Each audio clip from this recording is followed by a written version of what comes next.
So guys, welcome back to another video, another markup Monday. It's currently Sunday the 29th, about 12 o'clock. We'll get straight into it, shall we? So it's quite a big week this week. I'll take you over to the economic calendar first, just a couple of things I want to run through. We have got a Bank of England interest rate decision, which they are expecting to increase interest rates by 0.5%.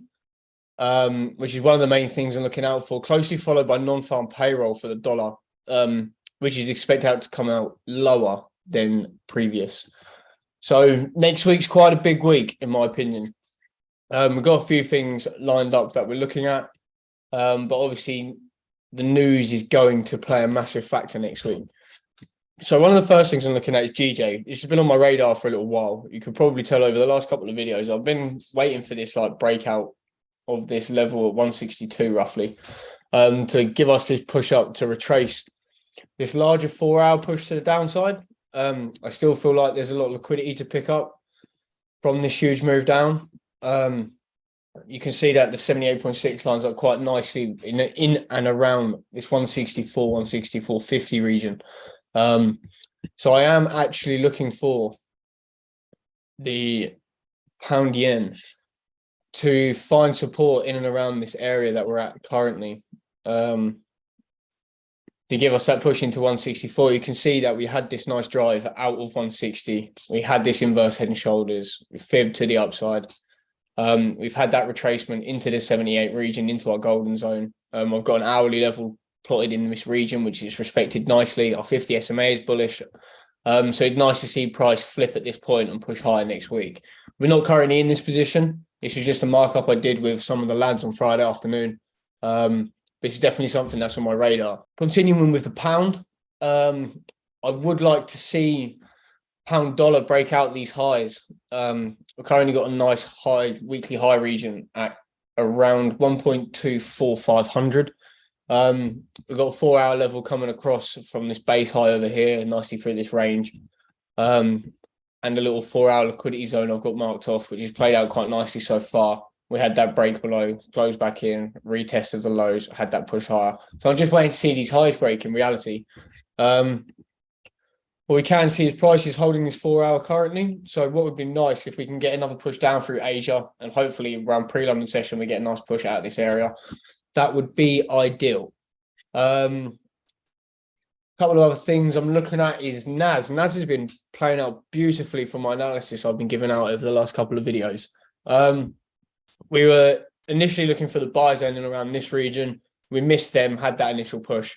We did catch the buys out of this area last week for a nice 4 or 5%, if I remember correctly, into that 12,000 region where we took profits. Price did then continue pushing into these highs, and we have currently closed above these this range up here. So I would potentially like to see a pullback into maybe these highs or these lows over here before even into 12,000 again as a nice psychological level, before seeing price return into the highs, maybe into 12,500, if not my next 4-hour zone that I've got marked off from these highs. We've got another range up above that we're potentially going to start pushing into. So be interesting to see how price reacts. It's quite a big range we've got through here to fill first. Gold's an interesting one. I've got these 30-minute zones marked out that and a nice daily level in between at 1928, nearly flat. As you can see, it's respected quite nicely through this area through here. So what I'd like to see really is a solid closure above, and you can see price back into the highs. Potentially, let's lock our drawings on. You might get to see price do something a little bit like that, or if price pushes down and breaks below this range of solid closures, then we could potentially see price come down into this range and again get something like that going on. So yeah, it's going to be an interesting week. Trying to keep my options open. I know it's going to be a very news-based week, but there is some nice positions coming. There are some nice positions that could be taken. Euro pound, this is also an interesting one I've got marked out. We've got a nice weekly range from these highs, or these lows to these highs, sorry. a nice daily range in between that's held nicely through this pullback, which took out these lows over here.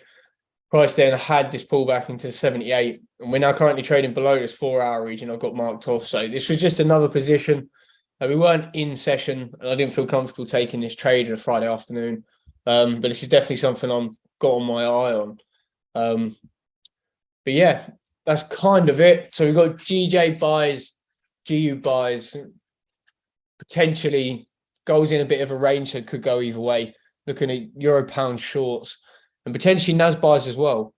But obviously, as I said at the beginning of the video, there is a lot of news this week. So we're going to try not get too caught up in a bias, which is very easily done.